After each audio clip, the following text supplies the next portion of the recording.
Ibu-ibu. Ya, bismillah. Assalamualaikum warahmatullahi wabarakatuh.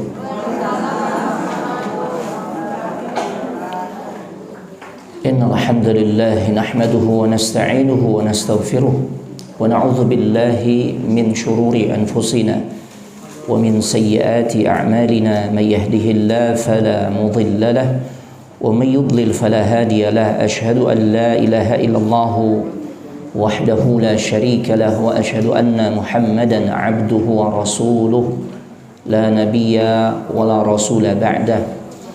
Allahumma salli wa sallim ala nabiyyina Muhammadin wa ala alihi wa ashabihi ajma'in. Ya ayyuhalladzina amanu ittaqullaha haqqa tuqatih wa la tamutunna illa wa antum muslimun. Ya ayyuhalladzina amanu ittaqullaha wa qulu qawlan sadida yuslih lakum a'malakum wa yaghfir lakum dhunubakum wa may yuti'illaha wa rasulahu faqad faza fawzan 'azima wa ba'd fa inna asdaqal hadits kitabullah wa khairal huda huda Muhammadin sallallahu alaihi wa alihi wasallam wa syarrul umuri muhdatsatuha wa kullu muhdatsatin bid'ah wa kullu bid'atin dhalalah wa kullu dhalalatin finnar. Amma ba'd. Ayyuhal akhwatu fillah a'azzani Allah wa iyyakunna, para akhwat atau para ummahat sekalian yang semoga dimuliakan oleh Allah Subhanahu wa taala.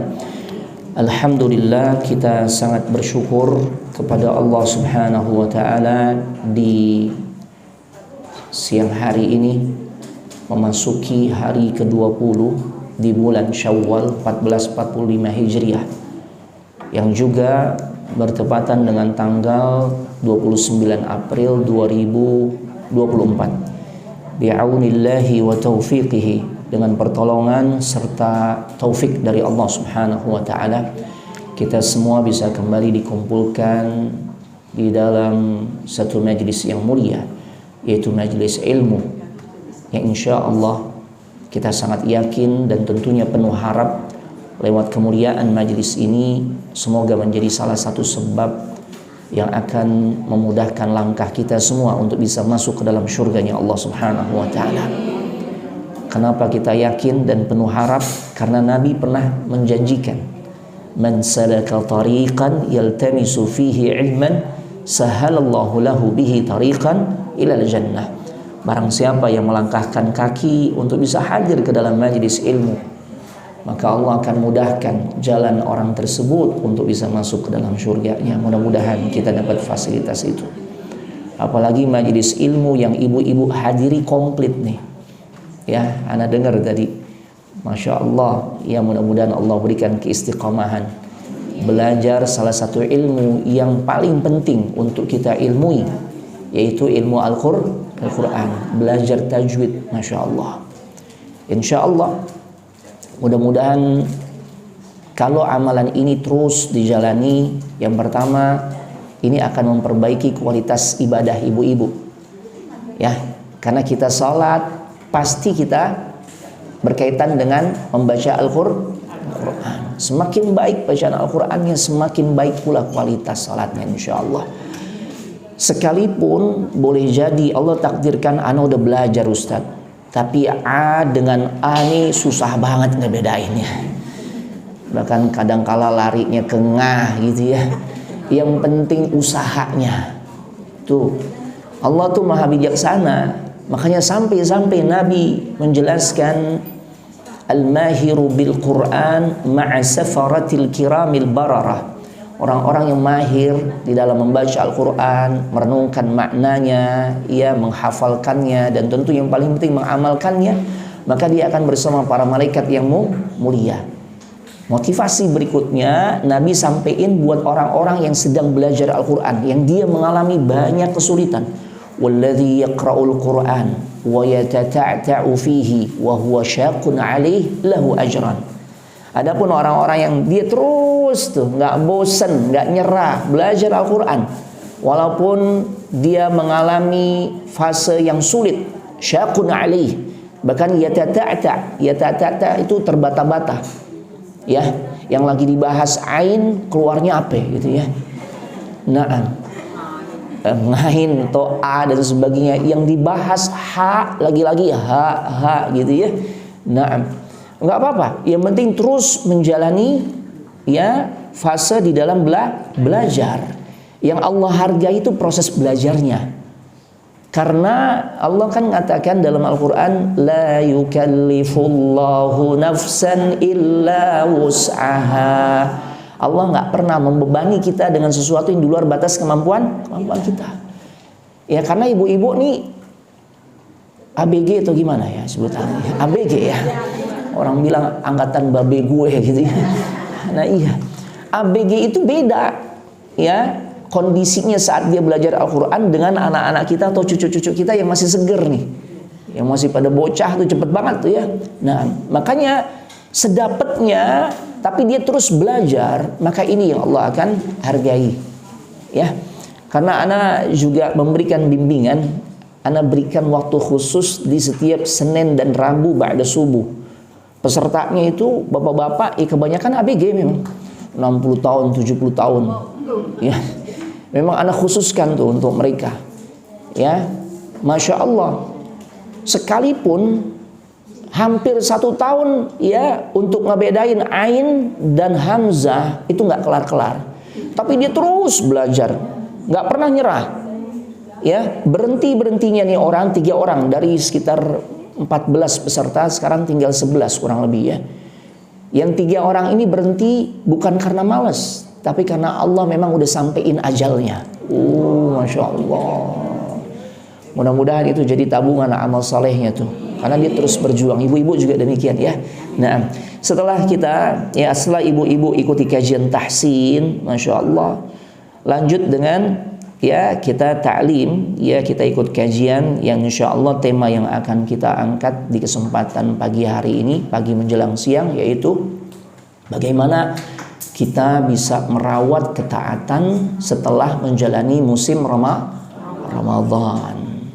Ya, kita nggak ingin seperti kebanyakan orang, Ramadan selesai pula bacaan Al-Qur'annya. Ramadan selesai pula sholat malamnya. Ramadan selesai pula kesabarannya. Kan gitu ya, kan Ramadan sabar banget kita. Setengah hari, kurang lebih 12 jam kita nahan diri dari sesuatu yang sebenarnya dibolehin untuk kita lakukan. Makan, minum, mohon maaf yang sudah berkeluarga, dia berhubungan suami istri, kapan aja boleh. Tapi di Ramadan diajarin untuk sabar. Nggak boleh kecuali sudah masuk waktu maghrib. Sabar kita jalani itu. Jangan sampai Ramadan berlalu tuh kesabaran hilang. Ya, makanya gimana nih tips-tips yang disampaikan oleh para ulama ya, yang bisa menjadikan kita nih bisa merawat ketaatan. Ya, setelah melewati musim yang bernama Ramadan, musim ibadah. Ramadan memang jelas dia adalah bulan spesial. Kenapa spesial? Ya banyak sisi-sisi yang menjadikan Ramadan disebut bulan spesial, bulan istimewa. Ya, pertama karena Allah lipat gandakan pahala dari setiap amal ibadah yang kita kerjakan. Ya, baca Al-Quran di Ramadan pahalanya lebih besar. Sholat malam begitu juga, puasanya demikian juga. Umrahnya dilipat gandakan nggak? Iya. Ya, umrah di Ramadan taqdi hajjah ma'i, seperti haji. Ya, seperti dia mendapatkan pahala haji. Udah gitu hajinya bareng siapa? Bareng Nabi, bareng Rasul, Masya Allah. Artinya bulan Ramadan itu bulan yang sangat istimewa.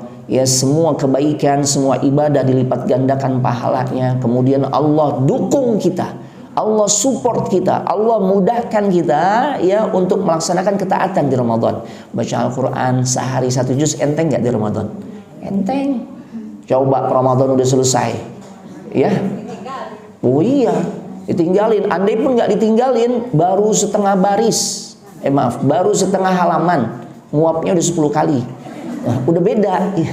Kenapa? Karena pada saat Ramadan Nabi katakan wasuffidatis syayatin, para syaitan dibelenggu. Ya, Ramadan selesai, dilepaskan lagi tuh. Makanya berat. Ya, makanya penting nih, tema ini penting nih. Kita nggak pengen seperti kebanyakan orang yang hanya menunjukkan ketaatan hanya di Ramadan saja. Padahal para ulama terdahulu mengatakan kunu rabbaniyin wala takunu ramadhiyin. Jadilah kalian semua ini hamba-hamba Allah yang senantiasa menunjukkan ketaatan, ketakwaan, rajin ibadah, semangat ibadah di sepanjang umur yang Allah berikan kepada kita. Jangan menjadi hamba Ramadan yang hanya menunjukkan ketaatan, rajin ibadah, semangat melakukan amal saleh tatkala di Ramadan saja. Makanya para salaf terdahulu memasukkan kategori orang-orang yang hanya semangat di Ramadan di dalam beribadah kepada Allah, yang hanya semangat ibadah hanya di Ramadan saja, itu sebagai seburuk-buruknya kaum atau seburuk-buruknya manusia. Ya, para salaf terdahulu mengatakan bi'sal qaum. Ya, sangat buruk kondisi sebuah kaum yang seperti apa? La ya'rifunallaha illa fi Ramadan. Yang mereka nggak mengenal Allah kecuali hanya di Ramadan saja. Tuh. Ini kondisi orang yang buruk. Mudah-mudahan kita nggak termasuk seperti itu. Makanya tentunya kita harus buktikan. Ya, makanya kajian kita di kesempatan kali ini penting. Bagaimana kita bisa merawat ketaatan, yang merawat semangat ibadah yang selama Ramadan kita tunjukkan. Walaupun memang nggak akan pernah bisa 100% sama prestasi ibadah yang kita lakukan pasca Ramadan dengan saat di Ramadan. Iya, nggak mungkin sama. Di Ramadan sholat malam kita full, udah gitu kita ngambil yang paling afdol. Ya, berapa rata-rata kebanyakan kaum muslimin melaksanakan sholat tarawih? Di antaranya 4. Iya, jumlah totalnya berapa rakaat? 11 atau 23 atau 13 riwayat Ibnu Abbas. Ya, ini kan luar biasa. Udah gitu full 1 bulan. Nah walaupun kita nih pasca Ramadan nggak bisa lagi 11, balik ke asal. Ya, Ustadz, berapa rakaat paling dikit kita boleh sholat malam? Kan begitu pertanyaan biasanya. Balik lagi ke situ tuh, nggak apa-apa. Berapa rakaat, Bu? 11 sini 2, 11 sini 3. Yang paling dikit? Nah, ada yang jawab 1. Siapa tadi? 1 tuh. Atu, orang Betawi bilang. Jangan pakai nego lagi, udah 1 nih. Ya. Iya, itu boleh. Witir kan sholat malam. Ya, sekiranya kita tuh memang lagi taat banget, lagi capek banget tuh, udah 1 rakaatnya kita kerjakan, boleh. Ya, ini sekalipun nih pasca Ramadan sholat malam kita nih kembali ke asal, yang paling minimalis 1 rakaat, nggak apa-apa. Kenapa? Paling tidak kita masih bisa tetap merawat ibadah-ibadah yang tatkala di Ramadan kita kerjakan, di luar Ramadan juga tetap kita kerjakan, walaupun kualitas dan kuantitasnya nggak sama. Yang awalnya 11 atau bahkan bisa lebih, ya kembali ke asal yang paling minim 1, nggak apa-apa. Sehari 1 juz minimal kita baca Al-Quran. Tapi setelah Ramadan berlalu, paling tidak 1 ayat kita baca setiap harinya, kita basahi lisan kita dengan bacaan Al-Quran, itu masih bagus, ya. Artinya kita masih masuk kategori orang yang merawat ketaatan atau ketakwaan, ya, setelah Ramadan berlalu. Jangan sampai nih Ramadan selesai, ya udah mushaf udah nggak dipegang lagi, udah titip salam gitu. Udah cukup kemarin 3 kali khatam, 3 bulan dulu ana libur, ana pre gitu kan. Jangan begitu. Ya, Masya Allah. Kalau kayak begitu kondisinya masuk kategori termasuk ya orang-orang yang buruk kondisinya, kondisi keimanannya. Ya, makanya ya kesempatan kajian kita ya di pagi hari ini menjelang siang ya kita akan manfaatkan ya untuk ngecas nih ya pengetahuan kita, ilmu kita, semangat kita agar jangan sampai kehilangan ya semangat untuk menjalankan ibadah pasca Ramadan. Nah, ibu-ibu yang semoga dimuliakan oleh Allah Subhanahu wa taala, yang pertama, bagaimana kita bisa merawat keistiqomahan setelah kita melewati musim Ramadan, kita tetap taat kepada Allah. Ya, qiyamul lailnya tetap kita kerjakan, bacaan Al-Qur'annya tetap kita laksanakan, puasanya juga tetap kita kerjakan. ya. Dan ibadah-ibadah lainnya tetap kita laksanakan. Yang pertama kasratud doa, banyakin doa.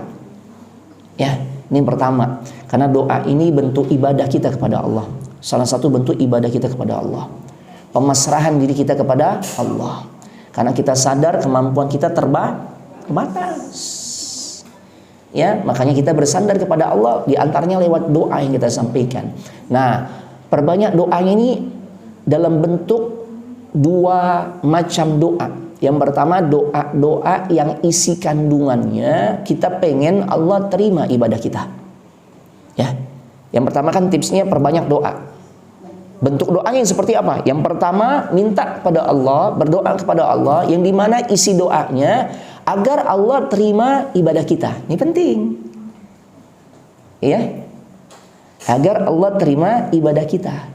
Karena kalau ibadah kita diterima, maka insya Allah kita akan bisa dimasukkan dalam kategori orang-orang yang bertakwa. Orang-orang yang bertakwa inilah yang langgeng cara ibadahnya, yang nggak cuma di satu musim saja. Cuma syaratnya diterima dulu nih. Untuk bisa bertakwa, ya maka kita berharap Allah terima ibadah kita. Dalam surah Al-Maidah ayat 27, Allah Subhanahu wa taala berfirman, innama yataqabbalullahu minal muttaqin. Sesungguhnya Allah tuh hanya menerima ya ibadah dari orang-orang yang bertakwa saja. Ya. Taib. Artinya kalau kita ingin dimasukkan dalam kategori orang-orang bertakwa, ya berarti tahapan awalnya ibadah kita tuh diterima oleh Allah. Dan semua ibadah yang kita laksanakan termasuk puasa, ujung-ujungnya Allah inginkan kita jadi orang apa? Takwa. Ya ayyuhalladzina amanu kutiba alaikumus siyamu kama kutiba alal ladzina min qablikum la'allakum tattaqun. Ya, ini ayat kita udah hafal banget nih. Wahai orang-orang yang beriman, berpuasalah kalian. Ya, sebagaimana bertakwalah ya ayyuhalladzina amanu kutiba alaikumus siyam. Wahai orang-orang yang beriman, diwajibkan atas kalian untuk berpuasa sebagaimana diwajibkan atas umat-umat terdahulu agar kalian bertakwa. Tuh. Kemudian Al-Baqarah ayat 21. Ya ayyuhan nasu'budu rabbakumul ladzi khalaqakum walladzina min qablikum la'allakum tattaqun. Wahai sekalian manusia, beribadahlah kalian semua kepada Allah. Sebagaimana ibadah ini Allah wajibkan juga, ya Allah perintahkan juga kepada umat-umat sebelum kita. Tujuannya apa? Kita diperintahkan ibadah agar kalian bertakwa, agar kita semua bertakwa. Di Ramadan semua ibadah ada tuh. Walaupun memang di luar Ramadan juga ada, tapi di Ramadan lebih disiarkan lagi. Sholat malamnya, bacaan Al-Qur'annya, ya puasanya, membuka puasakan orang, umrahnya dan sebagainya. Semakin lebih hebat lagi, semakin lebih syiar. Ya, tujuannya adalah agar kita bertakwa. Untuk bisa bertakwa, diantaranya kita berharap dulu deh kepada Allah agar ibadah kita diterima. Makanya doa yang kita mesti sering sampaikan kepada Allah setelah kita melewati musim Ramadan adalah, ya Allah terimalah ibadah kami semua. Tuh. Ya, makanya coba kita lihat kebiasaan generasi terbaik umat ini. Siapa generasi terbaik umat ini? Hah? Siapa? Sahabat. Kan ada 3 generasi terbaik. Sahabat, tabi'in, satu lagi tabi'ut tabi'in. Yang paling pertama siapa? Sahabat. Ini generasi terbaik nih. Kita kalau mengikuti cara beragamanya para sahabat, insya Allah mudah-mudahan kita juga seperti sahabat dimuliakan oleh Allah, dimasukkan ke dalam surga. At-Taubah ayat 100, jawaban yang menjelaskan tentang kemuliaan mereka itu sahabat. Was-sabiqunal awwaluna minal muhajirin wal ansar. Generasi terdahulu dari kalangan muhajirin dan ansar, siapa mereka? Sahabat. Nah, yang ketiga nih, setelah Allah sebutkan muhajirin dan ansar itu para sahabat, yang ketiga nih, mudah-mudahan kita nih Tergantung kita mau apa enggak ngikutin cara beragama para sahabat. Karena kata Allah yang ketiga itu adalah walladzina tabauhum biihsan, dan orang-orang yang mau mengikuti jejak langkah para sahabat di dalam beragama. Nih, kalau cara beragamanya kita nih kayak para sahabat, maka insya Allah kita masuk golongan yang ketiga yang Allah sebutin dalam surah At-Taubah ayat 100. Kenapa dengan mereka, Ustaz? Kata Allah, radhiyallahu anhum wa radu an. Allah ridha sama mereka tuh. Allah ridha kepada para sahabat Muhajirin dan Ansar, dan Allah juga ridha kepada orang-orang yang mau mengikuti jejak langkah para sahabat di dalam beragama. Kita kalau cara beragamanya ngikutin para sahabat, maka insya Allah masuk yang Allah sebutkan dalam surah At-Taubah ayat 100 di golongan yang ketiga tuh. Orang-orang yang mengikuti jejak langkah para sahabat di dalam beragama. Allah ridha kepada mereka, otomatis mereka ridha juga kepada Allah. Kalau sudah seperti itu kondisinya, ya, manusia sudah diberikan keridhaan oleh Allah atau dari Allah. Apa yang Allah siapkan untuk Allah berikan kepada mereka? Wa a'adda lahum jannat. Allah siapin surga untuk mereka. Tuh. Gimana dengan sahabat nih? Sahabat selepas Ramadan, ya, maka mereka semakin semangat tuh beribadah kepada Allah. Di antaranya, ya, mereka berharap ibadahnya tuh diterima. Masuk hari raya, masuk Syawal, saling berjumpa, saling ketemu, mereka ngucapin tuh satu sama lain, taqabbalallahu minna. Ini doa yang isinya menunjukkan sahabat berharap ibadahnya diterima. Kalau kita kan enggak, kepedean kita. Om, udah ketemu Ramadan, ketemu Syawal, Om, kosong-kosong ya, kosong-kosong kita. Tuh. Kosong-kosong, kayak skor bola. Maksudnya apa? Ana udah bersih nih, gak ada dosa lagi. Ente juga nih, anti juga udah gak ada dosa. Rumus dari mana? Sampai pede begitu. Sahabat aja yang dijamin surga, resah. Kalau masuk Syawal, mereka kalau ketemu mengucapkan taqabbalallahu minna wa minkum. Semoga Allah terima amal ibadah kita. Tuh, ini resah gak? Khawatir gak kalau ibadahnya gak diterima? Iya. Makanya doanya tuh berharap kepada Allah agar Allah terima, disertai keresahan, kekhawatiran. Jikalau amalnya gak diterima, padahal mereka dijamin surga. Lah kita, apa udah ada yang dapat? Kiriman broadcast WhatsApp, Anda dijamin satu kafling surga? Nggak ada. Ya, kecuali yang orang Gunung Kidul tuh, yang teleponan nama Allah tuh, boleh jadi dia tuh. Ya kan rame dulu kan. Lah kita Lebaran kemarin tanggal berapa ya? Hari apa ya kemarin? Yang ikut pemerintah ikut Rabu ya, Rabu. Iya, Rabu.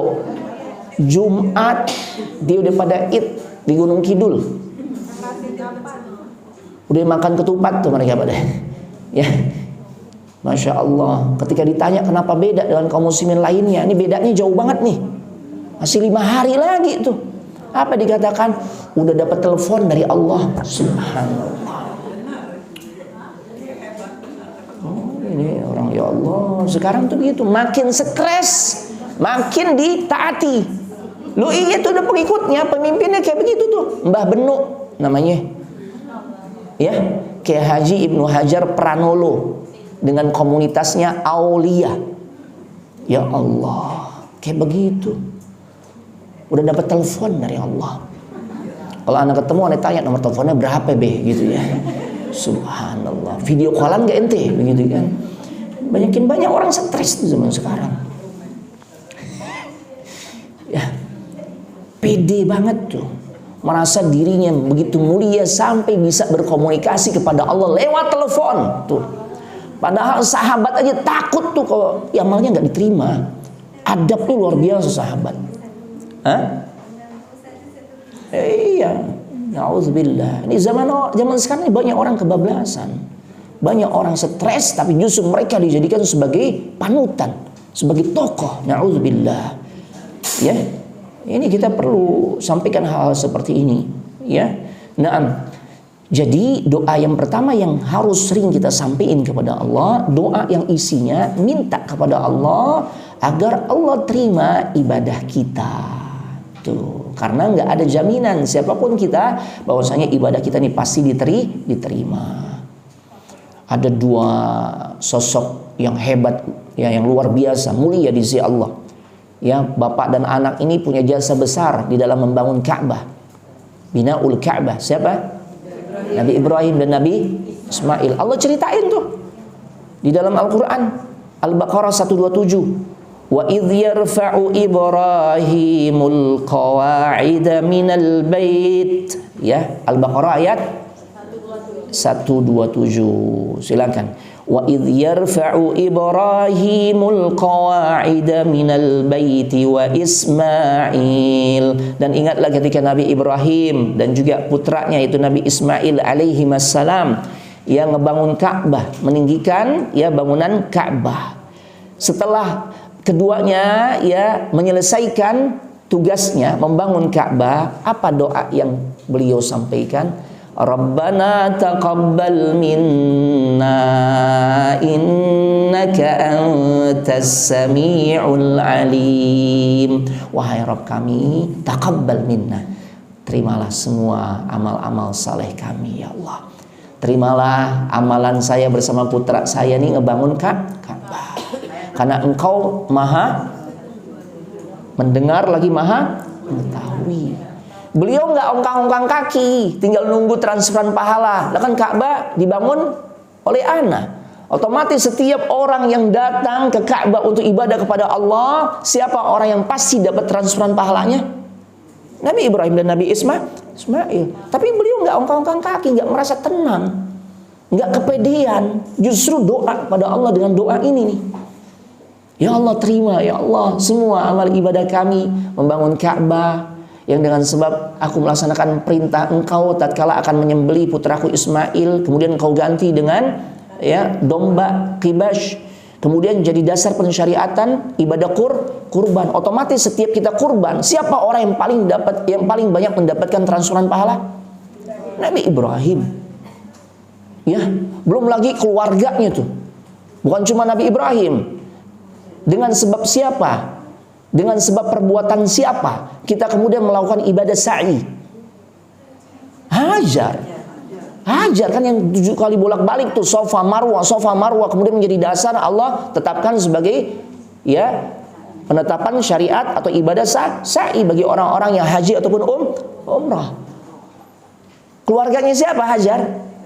Nabi Ibrahim. Siapa yang ngebimbing Hajar menjadi wanita salehah, kuat, kokoh? Nabi Ibrahim. Nah, punya jasa, punya peran. Tapi beliau resah. Makanya doanya Rabbana taqabbal minna innaka antas sami'ul alim. Tuh, doa kita begitu. Ya. Jangan kepedean, kosong-kosong, ana udah enggak ada dosa, ente enggak ada dosa. Rumus dari mana? Ya. Taib. Enggak ada seperti itu. Makanya karena hal ini muncul disebabkan kita salah memahami makna Idul Fitr. Kita memahami Idul Fitr kembali suci. Salah. Idul Fitr itu artinya kembali berbuka. Fitr itu iftar, kembali berbuka setelah sebulan lamanya itu kita puasa. Masuk Syawal, sudah kita kembali berbuka. Tinggal berharap semua ibadah kita, puasanya kah, sholat malamnya kah, tarawehnya kah, sedekahnya kah dan sebagainya diterima di sisi Allah. Itu nggak ada tuh yang kembali suci. Dari mana suci? Wong biasanya orang begitu Idul Fitri kayak orang baru keluar dari penjara. Kan gitu kan? Coba aja saling kunjung, tabadul ziarah, itu bagus. Itu budaya yang harus dipertahankan tuh orang-orang tua kita tuh. Ya Allah, anak kalau ingat-ingat nih kebiasaan abah kita nih, ya abah umi kita, masya Allah. Bagi yang sudah meninggal, rahimahumullahu taala, semoga Allah merahmatinya ya. Di list, di daftar tuh, ya. Anak ingat tuh abah anak tuh, ya Allah rahimahullah, ada daftarnya tuh.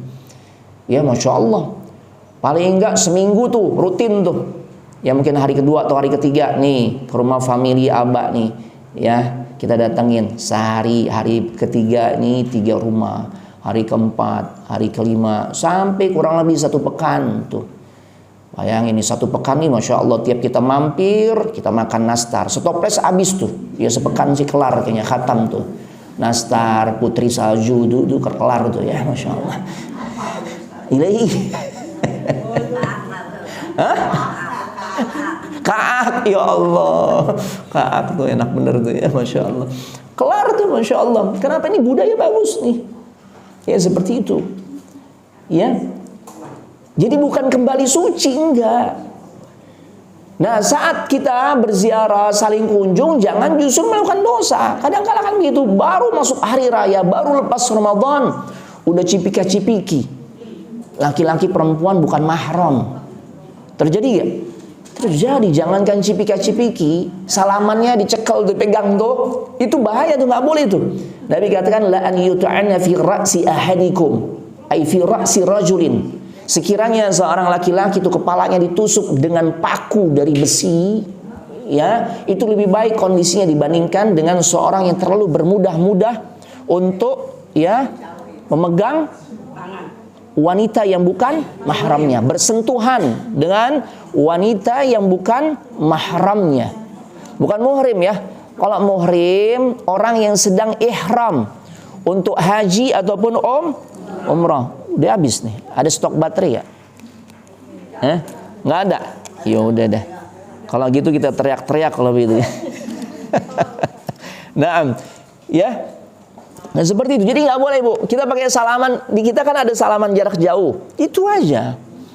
Masya Allah. Makanya dari mana konsepnya orang masuk Syawal dia kembali suci? Yang ada kebanyakan kita tuh semakin semangat untuk kembali berbuat dosa. Gitu. Ya. Nah ini penting ibu-ibu. Makanya doa yang seharusnya kita perbanyak, kita sungguh-sungguh sampaikan kepada Allah ya selepas Ramadan adalah doa agar ibadah kita diterima. Boleh sih kalau kita mengucapkan doa selain taqabbalallahu minna wa minkum, ya kalau bertemu di momen Syawal boleh, di antaranya kalau orang Indonesia atau orang Jawa.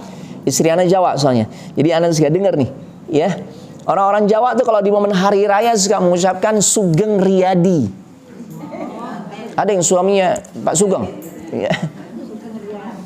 Hah? Iya, begitu ya. Kurang lebih begitu deh.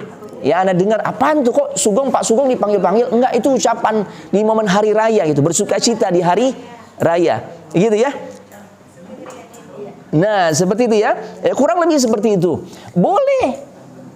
Kalimat-kalimat apapun boleh. Termasuk di Indonesia yang lebih masyhur minal aidina wal faizin. Ya. Boleh ngucapin minal aidin wal faizin. Cuma kalau mengucapkan dengan kalimat minal aidin wal faizin, ngartiinnya juga yang benar. Biasanya kita kalau nulis di WhatsApp minal aidin wal faizin ya ya, biasanya di bawahnya terjemahannya apa? Mohon maaf lahir dan batin. Ini namanya jaka sembung. Kagak, jangan bawa golok. Ya Allah serem. Jaka sembung nggak nyambung nih. Ya, karena makna minal aidin wal faizin itu artinya semoga kita termasuk orang yang kembali ke jalan Allah dan semoga pada akhirnya meraih kemenangan. Zakillah khairan. Itu. Karena kalau salah memahami satu konsep syariat biasanya akan melahirkan kesalahan-kesalahan berikutnya. Makanya di kita itu memahaminya kalau momen hari raya Idul Fitri atau Lebaran itu momen untuk maafan. Salah. Karena yang Nabi ajarkan hari raya itu maafan itu seharusnya di saat kita sadar melakukan kesalahan atau diingatkan sehingga jadi tahu kita berbuat salah, maka segera minta maaf. Karena kalau konsepnya kita pahami Idul Fitr atau Lebaran itu adalah momen maaf-maafan. Suami istri ribut dari awal Ramadan, datang konsultasi, ini gimana Ustadz nih? Ya Nabi bilang simple, solusinya satu. Salah satu di antara antum ngalah, minta maaf. Ini kalau dua-duanya jadi batu ketemu batu pecah. Nah, bilang. Satu jadi air, jadi nyemplung tuh batu, cakep kelihatannya. Apa dikatakan? Ntar deh Tat, kalau Lebaran aja. Ya. Iya, karena salah memahaminya. Lebaran dia anggap nih ajang untuk minta maaf.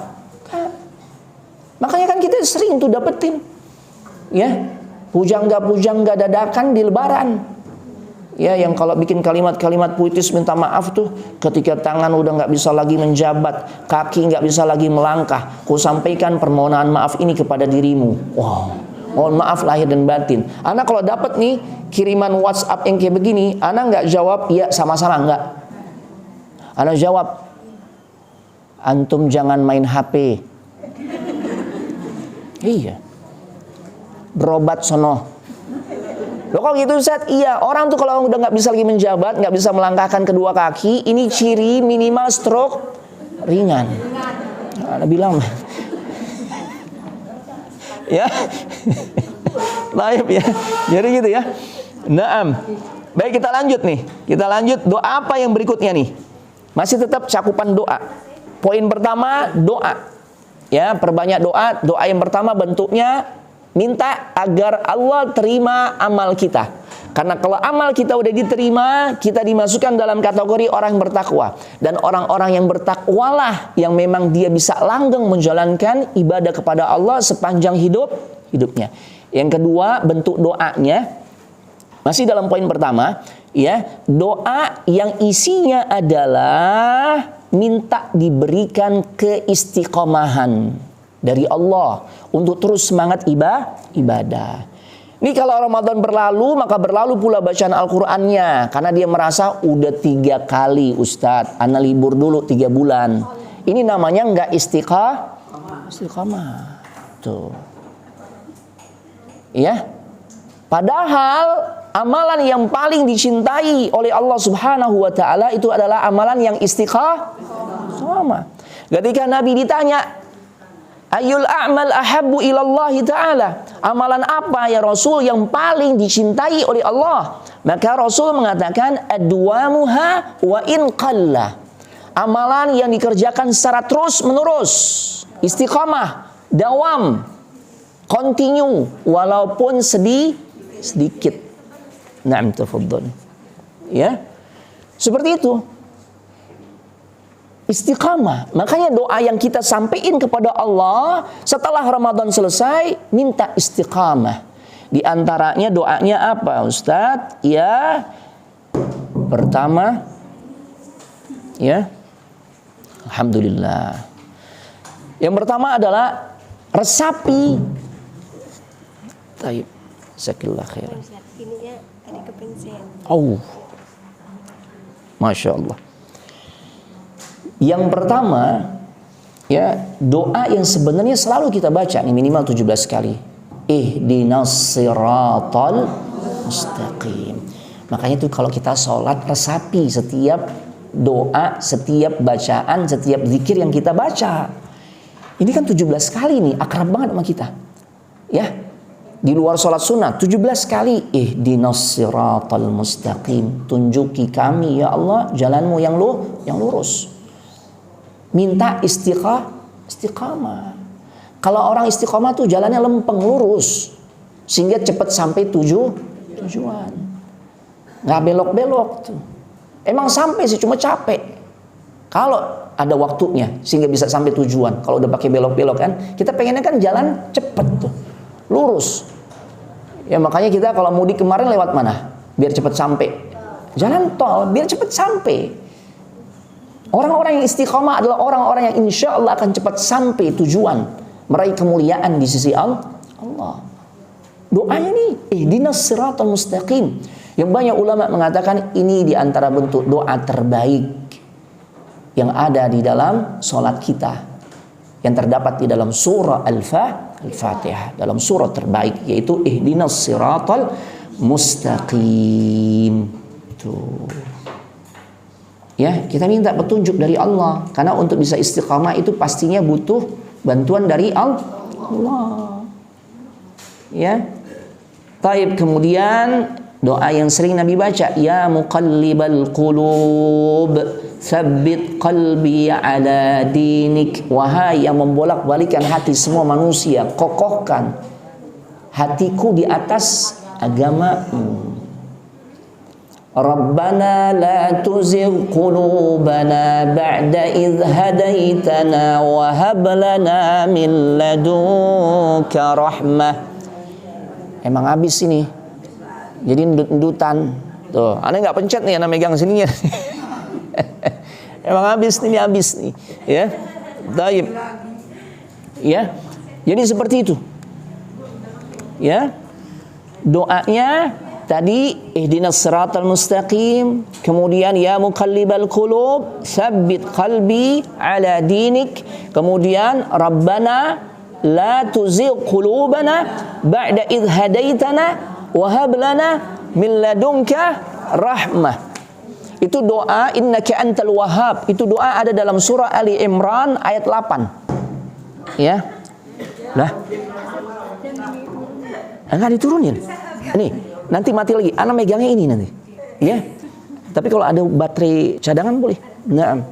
Sepertinya bukan baterainya Ustaz. Ininya geser. Tadi saya pakai juga sama begitu. Taib. Nah, saya pegangin bagian bawah aja. Bagian bawah. Yang penting kan ini nih ya. Taib. Kita buktikan. Mudah-mudahan memang salah anak itu ya. Taib. Sampai mana kita jadi lupa. Rabbana la tuzigh qulubana ba'da idh hadaitana wa hab lana min ladunka rahmah innaka antal wahhab. Sambil diresapi Bu ya. Ya Allah, jangan Kau palingkan hati kami setelah sebelumnya kami mendapatkan petunjuk atau hidayah. Jangan sampai di Ramadan kita taat, lepas Ramadan kita berpaling dari ketaatan. Tuh maksud dari doa itu. Kita nggak mau kayak begitu. Di umroh, pada saat umroh semangat banget tuh ibadah. Tuh mati lagi Om. Mati, memang. Anak paham nih kalau begini memang baterai. Ya, ini baterai. Taib. Nah, ini dimatiin, kemudian dinyalain lagi, hidup lagi. Ya begitu karena udah lemah. Ya, taib. Nah, baik. Jadi itu doa-doa yang sepatutnya kita baca ya. Yang sepatutnya kita baca. Ya karena kan tadi udah dipakai buat tahsin, udah lama ya. Nah, udah capek dia. Nah, ya, dia butuh ya baterai baru sepertinya. Baik. Jadi itu bentuk doa yang kedua. Doa yang pertama tadi bentuknya apa? Ya, minta agar Allah terima. Yang kedua doa ya agar Allah berikan keistiqomahan. Ya. Kita lanjut. Tips yang kedua. Tadi tips pertama kan banyak doa. Tips yang kedua untuk bisa meraih atau merawat ketakwaan setelah melewati musim Ramadan ya. Cobalah orientasi kita, motivasi utama kita tuh kalau beramal adalah urusan akhirat. Kita semua cita-citanya pengen masuk ke mana? Surga. Surga ini akhirat apa dunia? Akhirat. Maka fokus dengan akhirat. Belajar ngaji ini ngumpulkan bekal untuk akhirat gak? Iya. Tadi tuh baca terbata-bata, sulit, maka baginya 2 pahala. Bayangin. Pahala bersusah payahnya, kesalahannya dibalas dengan pahala. Kenapa? Kesalahannya ini dalam rangka dia terus untuk memperbaiki diri. Berusaha, dihargai oleh Allah. Makanya tetap dapat pahala. Belum setiap huruf yang kita baca bernilai 10 pahala kebaikan. Ini luar biasa. Makanya kalau orang semangat belajar Al-Quran, ini ciri orang yang memang orientasinya akhirat. Karena untuk ibu-ibu, untuk orang-orang seusia ibu, belajar Al-Quran, ya itu godaannya banyak. Perasaan malu, termasuk ya? Iya kan? Cucu aneh udah juz ke berapa misalnya, ya? Misalnya udah 3 juz Ustadz, masa anak masih Iqra, nah itu kan? Padahal ya malu yang seperti ini nggak tepat, ya. Taib. Belum lagi hambatan malas, termasuk gak? Iya. Ngantuk, bete. Belajar Al-Quran tuh begitu. Kenapa? Habis tiap datang disalahin mulu, tuh begitu ya. Lah kan memang fungsinya majelis ilmu, majelis tahsin tajwid itu untuk ngebenerin yang salah.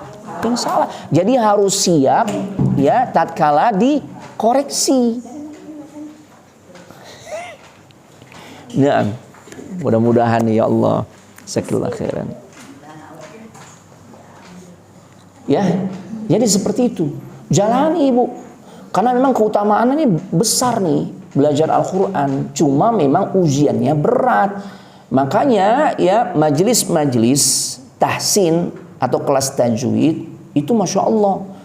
Kalau di awal pendaftarannya itu misalnya dibuka kuotanya 50, yang daftar 100. Terima aja. Kenapa? Kan kebanyakan Ustaz. Enggak, nanti juga seleksi alam. 100, oh, Masya Allah. Ya, bulan berikutnya udah terjadi seleksi alam itu. Tinggal 30 tuh kan. Bulan berikutnya lagi tinggal berapa? Tuh, 10 orang, 5 begitu deh. Ya Allah, ya. Nah, makanya orang-orang yang benar-benar semangat istiqamah. Misalnya dia belajar tahsin, ini ciri orang yang orientasinya akhirat. Karena nih orang sadar banget, dia pengen tuh mengakhiri hidupnya dalam keadaan kualitas bacaan Al-Qur'annya bisa lebih baik. Atau paling tidak dia sedang berjuang untuk lebih baik. Tuh. Karena Allah hargai. Ya, itu orientasi akhirat. Karena tujuan kita nih akhirat, kita ingin balik ke kampung halaman bapak kita Nabi Adam di mana? Surga. Surga ini di akhirat. Makanya orientasi amal kita akhirat. Makanya itu Bu, cobalah. Oh iya nih, ini pasti ada orientasi akhirat nih. Ada ganjaran di akhirat. Ibu masakin buat suami, buat anak-anak di rumah. Ya. Itu kan Masya Allah. Allah nggak sia-siain tuh. Hanya sebatas aktivitas rutin tiap hari begitu yang melelahkan. Enggak. Ini akan menjadi jalan kemuliaan buat ibu-ibu gak? No iya. Ibunda Khadijah begitu mulia di sisi Allah. Sampai-sampai ketika Jibril bertemu Nabi, nggak lama lagi Jibril katakan, Khadijah datang nih. Akan bertemu denganmu ya Muhammad, beliau akan bawain makanan untuk engkau. Kalau engkau benar-benar bertemu dengan istrimu Khadijah, ya, apa kata malaikat Jibril? Sampaikan salam dari Allah dan dariku. Ya Allah. Ini orang begitu luar biasa mulianya ya. Sosok perempuan yang Masya Allah penuh keteladanan, Ibunda Khadijah. Ya sampai-sampai Allah titip salam. Kalau Allah saja titip salam, makanya Jibril pun gak ingin ketinggalan. Sampaikan juga titip salam dariku. Allah titip salam buat Khadijah istrimu. Sampaikan juga salam dariku. Ya Allah. Ya. Faqra'ha ilaihas salam. Minni wa minallah. Minallah wa minni. Ini luar biasa. Apa sih menjadikan Ibunda Khadijah itu begitu mulia di sisi Allah? Ya karena beliau orientasinya akhirat. Dunia udah ada di genggamannya gak? Loh iya, orang terkaya di Jazirah Arab. Siapa orangnya? Khadijah. Semua pedagang kumpulkan hartanya. Pedagang-pedagang kaya kumpulin hartanya. Bandingkan dengan hartanya Khadijah seorang diri. Khadijah masih lebih kaya. Ini orang kayak gimana tajirnya, luar biasa, kaya. Tapi setelah kemudian beliau dinikahi oleh Nabi sallallahu alaihi wasallam, ya, maka beliau benar-benar total berkhidmat kepada Rasul. Hartanya beliau serahkan untuk Nabi berdakwah. Beliau udah nggak lagi tuh gabung dengan komunitas wanita-wanita kaya. Makanya ada kalanya kan ibu-ibu nih tatkala ingin taat sama suami, suami bilang, Mah, yang ini kamu kalau gaul terus nih sama komunitas yang kayak begini, grup yang kayak begini jadi nggak baik nih.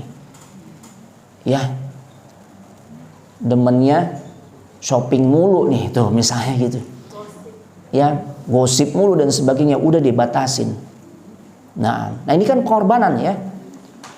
Seorang wanita lakukan apa yang menjadi bimbingan suaminya. Masya Allah. Sebagaimana dilakukan oleh Ibunda Khadijah. Khadijah langsung memisahkan diri dengan komunitas yang selama ini beliau akrab dengannya. Kebayang ya, wanita terkaya berarti komunitasnya, teman gaulnya, sosialita. Kan begitu ya. Orkai juga kan. Tapi karena udah jadi istri Nabi, harus udah menyesuaikan. Nabi dekatnya sama orang kaya apa sama orang miskin? Sama orang miskin. Sama, Ibunda Khadijah pun demikian. Makanya tatkala diboikot di Syi'ib Abu Talib, di celah bukit perkampungan Abu Talib, sampai nggak dapat makanan yang dimakan oleh kaum muslimin, termasuk Nabi dan juga Ibunda Khadijah. Akar-akar pohon, kulit-kulit kayu, dan juga kulit dari sendalnya tuh dipotong sebagian, sendalnya direbus. Kayak begitu. Ya Allah. Ya. Ini luar biasa. Kenapa sampai begitu? Karena Khadijah dia menunjukkan ya tatkala menjalani kehidupan dari sisa umur yang beliau jalani, itu orientasinya adalah akhirat. Ya, beliau ingin dapat kemuliaan di sisi Allah. Belum lagi perlakuan beliau terhadap Nabi, sikap beliau terhadap Nabi sang suami sepanjang hidup Nabi ya bersama Ibunda Khadijah. Khadijah nggak pernah ngangkat suara. Makanya Jibril mengatakan, sampaikan salam dari Allah dan juga dariku. Ya, dan sampaikan berita gembira. Allah sudah siapkan surga untuk Ibunda Khadijah. Yang dimana surganya itu tidak ada kebisingan di dalamnya. Begitu tenang. Kenapa begitu? Al-jaza min jinsil amal. Balasan berbanding lurus dengan perbuatan. Karena Khadijah saat berumah tangga, hidup rumah tangga bersama Nabi, nggak pernah membuat suasana rumah tangga bersama Nabi itu rame tuh. Ya bang, lu kemana aja sih bang? Ya misalnya gitu ya. Nggak ada begitu. Coba aja kita dapati riwayat ketakutan Nabi saat pertama kali ketemu Jibril di Gua Hira. Nabi mengatakan, zammiluni, zammiluni, zammiluni, selimutin abang, neng, selimutin abang. Ya. Apa kemudian Khadijah langsung nguber dengan beragam pertanyaan? Kenapa sih bang ente? Laki-laki pengecut banget, misalnya begitu. Kan enggak. Langsung diselimutin. Enggak pernah ngangkat suara. Kenapa begitu? Orientasinya akhirat. Ya, nah itu dia. Bukan sesuatu yang berat, bukan sesuatu yang ringan, tentunya berat. Ibunda Khadijah juga merasakannya, tapi memang beliau berorientasi akhirat. Makanya begitu sabar. Yang ngasuh 6 orang anaknya, kan Rasul menikahi Ibunda Khadijah. Allah karuniakan, ya Rasul hidup bersama Khadijah, dia menikahi Khadijah. Allah karuniakan 6 orang anak tuh dari Khadijah. Ada Zainab, ada Ummi Kulthum, ada Ruqayyah, ada Fatimah, ada Abdullah, ada Qasim. Tuh. Ini luar biasa. Siapa yang ngurusin? Khadijah. Ana selama mempelajari sirah, ya, itu benar-benar tergambar dalam sirah tersebut. Yang ngurusin anak itu Ibunda Khadijah. Apalagi tatkala Ruqayyah dan juga Ummi Kulthum sebelum dinikahi oleh Utsman ibn Affan. Pertama Utsman nikahin Ruqayyah, Ruqayyah wafat, Utsman nikahin Ummi Kulthum. Sebelum dinikahi oleh Utsman, 2 orang putri Nabi ini diceraikan oleh 2 putranya Abu Jahal kalau nggak salah, yang namanya Utbah dan Utaibah. Tujuannya apa? Ya, kata Abu Jahal, ceraikan 2 putri Nabi yang menjadi istrinya, agar Muhammad semakin disibukkan untuk ngurusin anaknya. Karena otomatis dibalikin lagi kan. Siapa tuh yang dengan tangan terbuka, ya dia peluk dengan penuh kehangatan, disambut tuh ya 2 orang putrinya yang hatinya baru saja patah karena diceraikan oleh suaminya. Khadijah tuh. Ya, ini luar biasa. Kenapa begitu? Karena Khadijah orientasinya ketika hidup adalah akhirat. Ini sama nih, simpelnya sekarang ada info kajian di Ummahatul Muslimat di Palmeriam jam 10:30. Ya hadir ya Nah, orientasi akhirat atau tidak tergantung jawaban kita. Kalau jawaban kita, oh iya, alhamdulillah, ya Syawal mulai lagi nih kajian. Insya Allah orientasi akhirat. Tapi kalau jawabannya, ya entar ya ya, kalau emang nggak benturan, nggak bentrok dengan jadwal ke mall, nah ini bukan akhirat namanya. Ya entar datang ke Palmeriam kalau masih kebagian waktunya.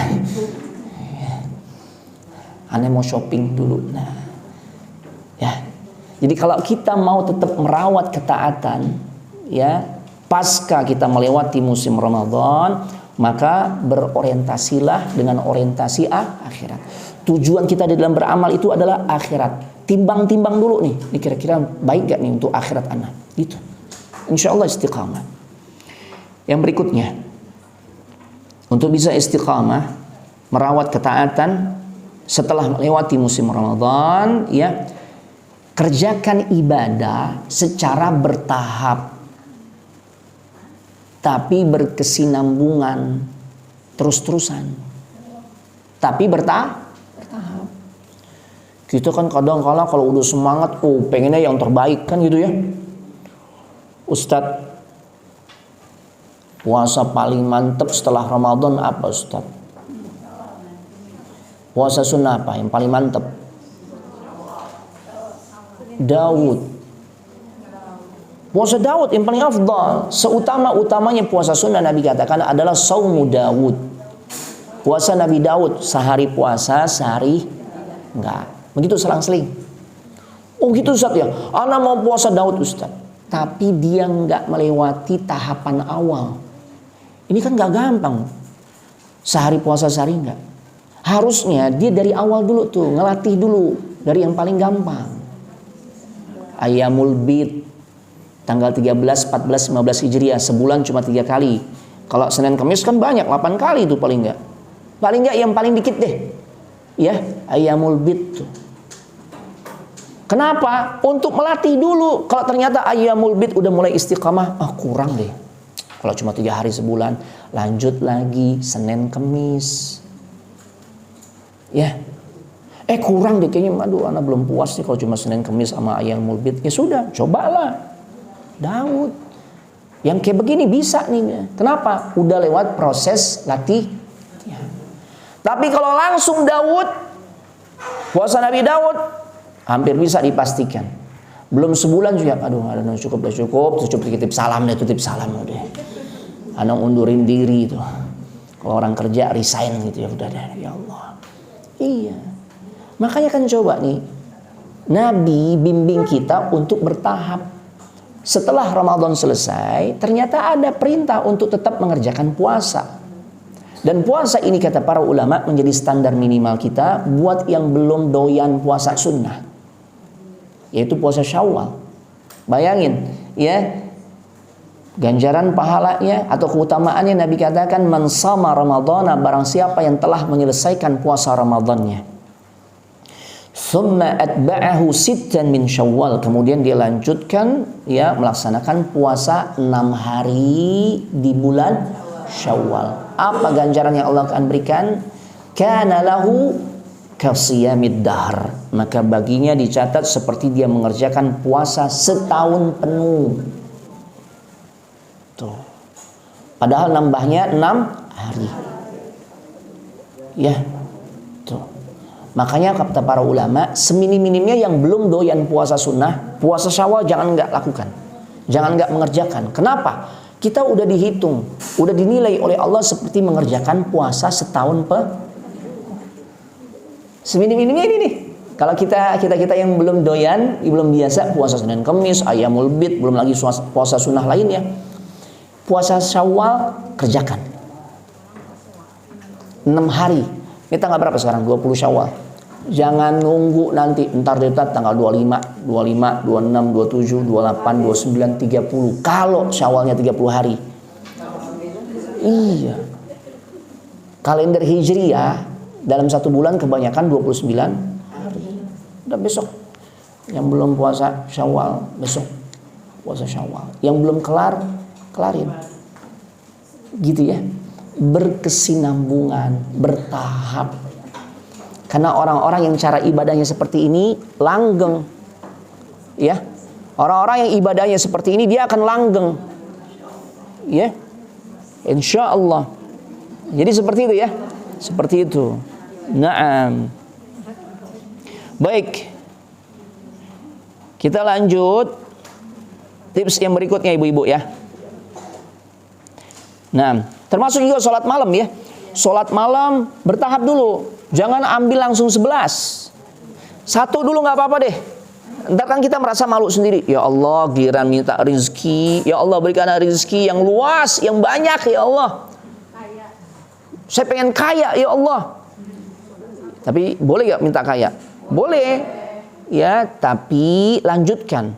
Ya, yang dengan kekayaan tersebut saya bisa berbagi ya Allah. Saya bisa melaksanakan ibadah-ibadah yang memang sangat membutuhkan harta. Haji, umrah, butuh harta gak? Atau kita ingin menghajikan orang, makanya minta kaya agar bisa berbagi.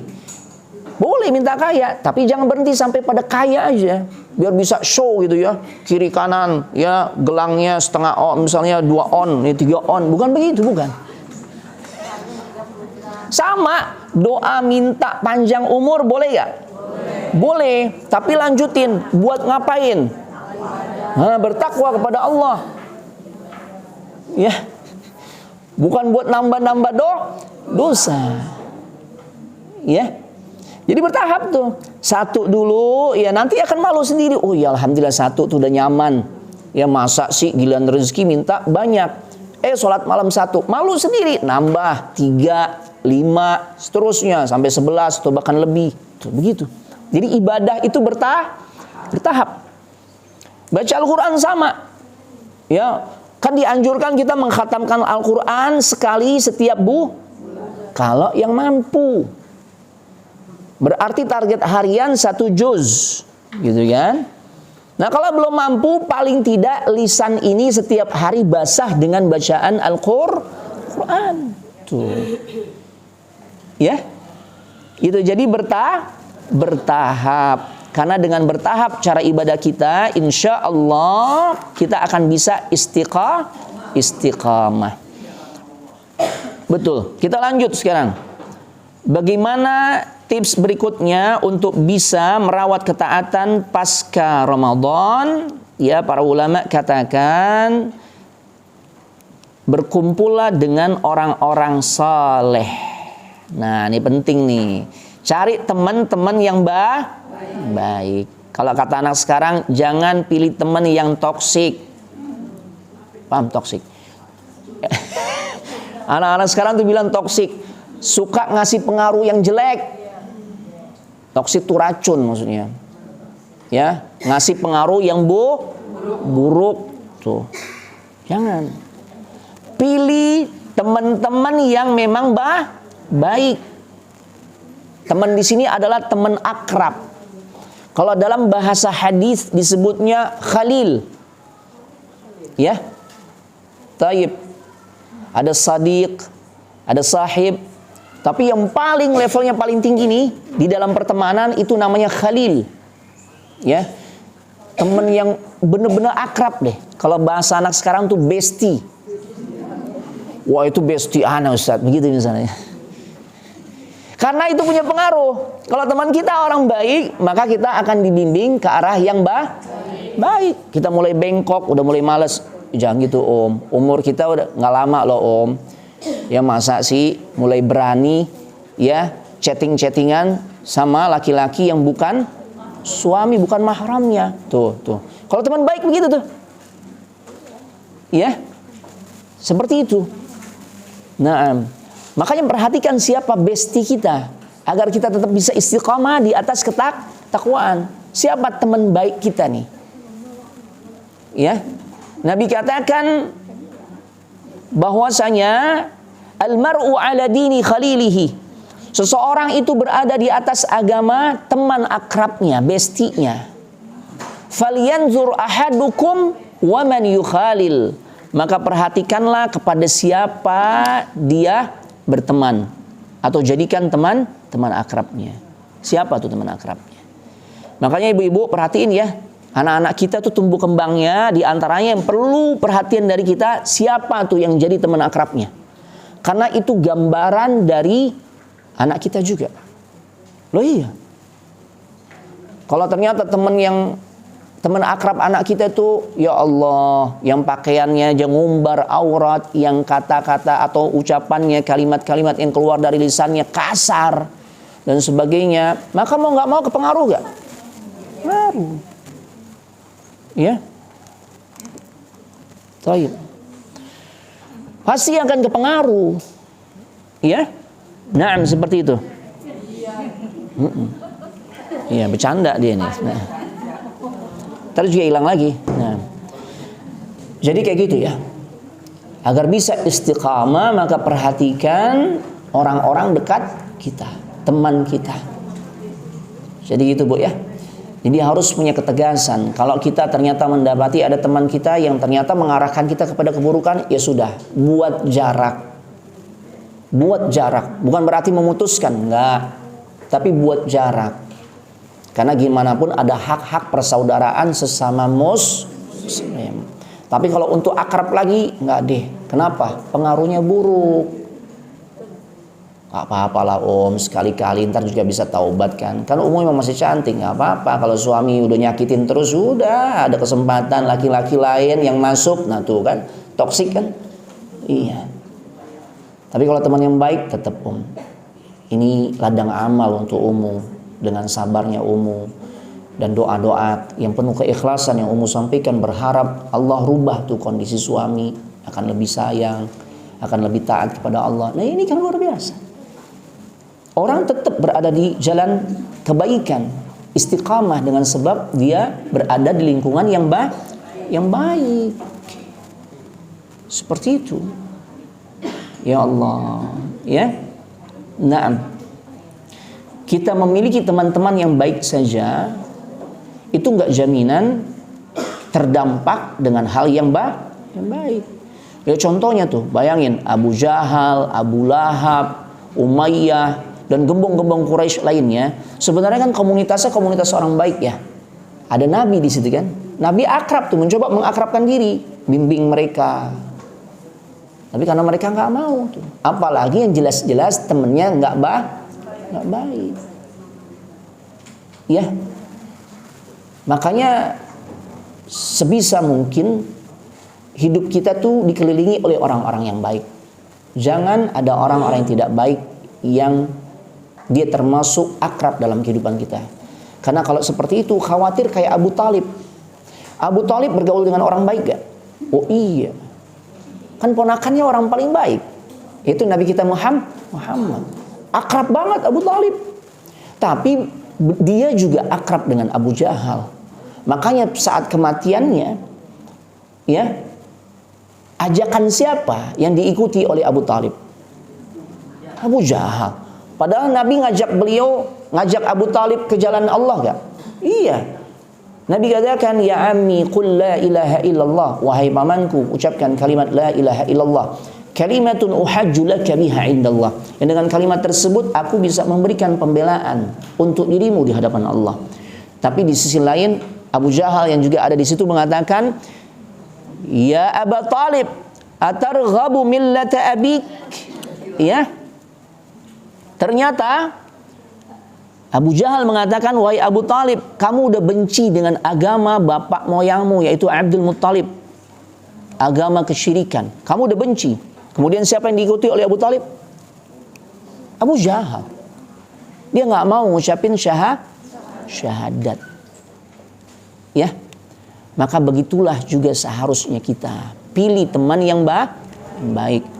Makanya petunjuk berikutnya ibu-ibu, ya. Petunjuk berikutnya, ibu-ibu ketika di dalam keluarga ada yang sedang dalam keadaan sakaratul maut, harus pilih orang-orang yang seperti apa yang bisa dekat dengan keluarga kita yang sedang sakarat. Jangan sembarangan orang. Iya. Ada keluarga kita yang sedang dalam keadaan sekarat nih, koma, sakaratul maut, ya Allah. Pilih itu orang-orang yang baik, yang bisa memberikan pengaruh yang baik. Karena momen saat sakaratul maut, momen di mana syaitan makin semangat untuk ngegelincirkan manusia, baik lewat bisikan-bisikannya ataupun lewat setan-setan dalam bentuk manusia. Itu terjadi pada kehidupan Abu Talib. Jadi kalau ada orang mau meninggal, jangan sembarangan masukin orang. Orang-orang baik saja. Oh itu Ummu Fulana tuh, mudah-mudahan dia bisa bimbing tuh, bisa ngarahkan keluarga. Panggil. Jangan yang dipanggil yang paling rame ngomongnya, gitu kan, yang suka gosip, jangan. Ya. Nah, jadi tips yang berikutnya adalah ya, dan ini tips terakhir ya, berkumpullah dengan orang-orang saleh. Itu yang bisa merawat keistiqomahan kita di dalam bertakwa kepada Allah. Sekalipun Ramadan sudah berlalu, kita bisa tetap yang menunjukkan ketaatan kepada Allah. Ya, indakum soal, ada pertanyaan, silakan. Ya Allah. Jadi pertama doa, kedua apa? Orientasi akhirat. Ketiga, ya mengerjakan ibadah atau amal saleh secara bertahap, tapi berkesinambungan terus menerus. Yang keempat, pilih orang-orang yang saleh, teman-teman yang baik. Ada pertanyaan, silakan.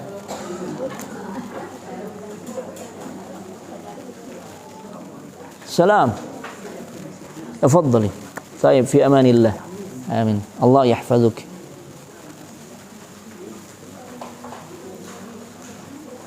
Ya.